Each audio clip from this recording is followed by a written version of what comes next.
हर संगीत सीखने वाले को अपना वोकल रेंज और अपना स्केल ज़रूर पता होना चाहिए, क्योंकि उससे फ़ायदा ये होता है कि अगर कोई गाना, गीत, संगीत या भजन आपके वोकल रेंज में है तो आप उसे बहुत अच्छे से गा पाएंगे।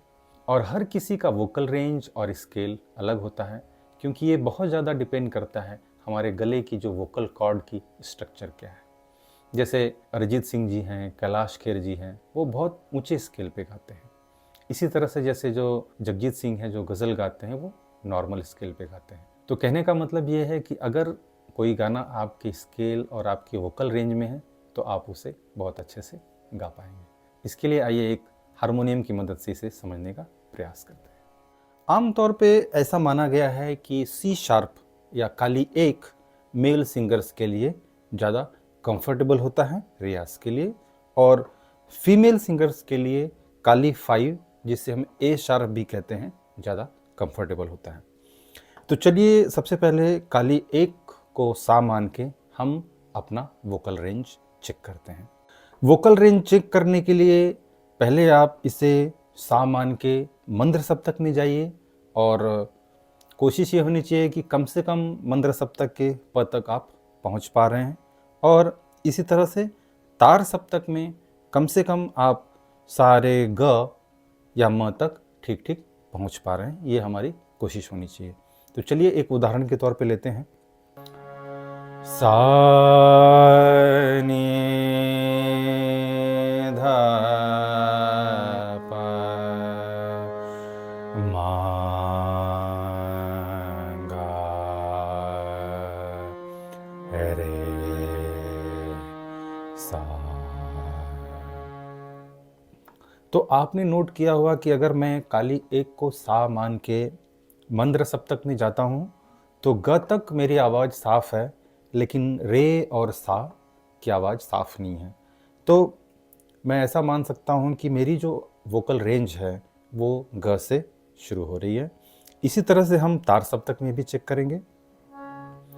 सा रे ग म प ध नि सा, रे ग म प म ग रे सा, सा रे ग म प ध प म ग रे सा। तो आप नोट करेंगे कि प तक तो मेरी आवाज़ ठीक ठीक जा रही है, लेकिन ध पे वो स्ट्रेच हो रही है।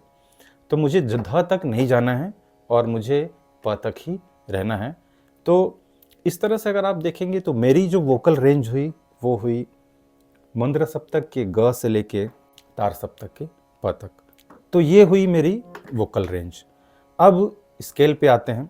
तो मैंने सी शार्प या काली एक को अपना सा मान के मंद्र में और तार में मेरी वोकल रेंज मैंने चेक करी। तो अगर हम देखें यहाँ से, तो जो मंद्र का ग है वो यहाँ से कितने कीज़ है या कितने नोट्स हैं, तो आप देखेंगे 1 2 3 4 5 6 7 8। और इसी तरह से अगर मैं तार सप्तक के साथ से प तक की मैं चेक करूं नोट्स, तो 1 2 3 4 5 6 7 8। तो अगर मैं काली एक को सा मानता हूं तो करीब करीब 8 नोट मंद्र सप्तक में, इसी तरह से तार सप्तक में भी करीब करीब 8 नोट ऊपर में है। तो मैं ऐसा मान सकता हूं कि ये एक बैलेंस है अगर मैं काली एक को अपना सा मानता हूं। मैं काली दो को भी सा मान के रियाज कर सकता हूं, लेकिन इस केस में मेरा जो ऊपर का स्वर है वो प तक नहीं जा पाएगा। शायद मुझे ग या म तक ही अपने आप को रिस्ट्रिक्ट करना पड़ेगा, रोकना पड़ेगा। तो फिलहाल मैं सी शार्प से ही अपना रियाज करता हूं, और सी शार्प या जो काली एक है ये मेरा स्केल होगा। तो इसी तरह से आप भी अपना स्केल और वोकल रेंज चेक कर सकते हैं। मान लीजिए आप काली एक को मानकर अपना वोकल रेंज चेक कर रहे हैं, तो आपकी कोशिश ये होनी चाहिए कि कम से कम प तक मंद्र में जाए, और इसी तरह से तार सप्तक में कम से कम ग तक जाए।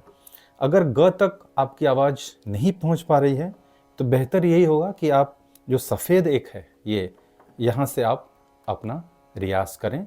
इसे हम सी भी कहते हैं, और यहाँ से रियाज करें, और धीरे धीरे जैसे आपकी वोकल रेंज बढ़े फिर आप सी शार्प से अपना रियाज कर सकते हैं।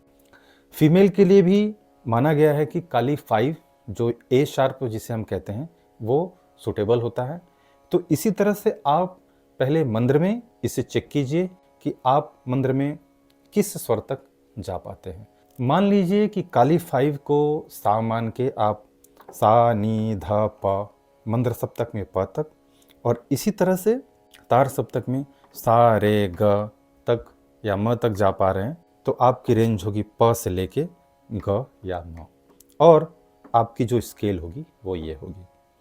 अगर आपका तार सप्तक का स्वर अगर ग तक नहीं पहुंच पा रहा है तो बेहतर यही होगा कि आप यहाँ से सा मान के रियाज कीजिए, या फिर यहाँ से काली 4 से भी सा मान के रियाज कर सकते हैं। इसे सा मान के आप ये चेक कीजिए कि मंद्र सप्तक में आप कहाँ तक जा पा रहे हैं। मान लीजिए मंद्र सप्तक में प तक आप जा पा रहे हैं, सा नी ध प।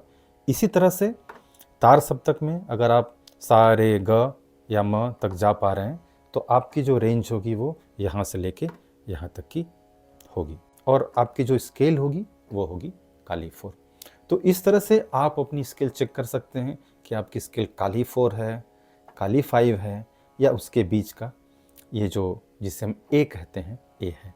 इसी तरह से मेल सिंगर्स के लिए आप चेक कर सकते हैं कि आपकी जो स्केल है वो सी शार्प है, या फिर सी है, या फिर डी है, या फिर डी शार्प है। तो ये रहा वोकल रेंज और स्केल जाने का तरीका।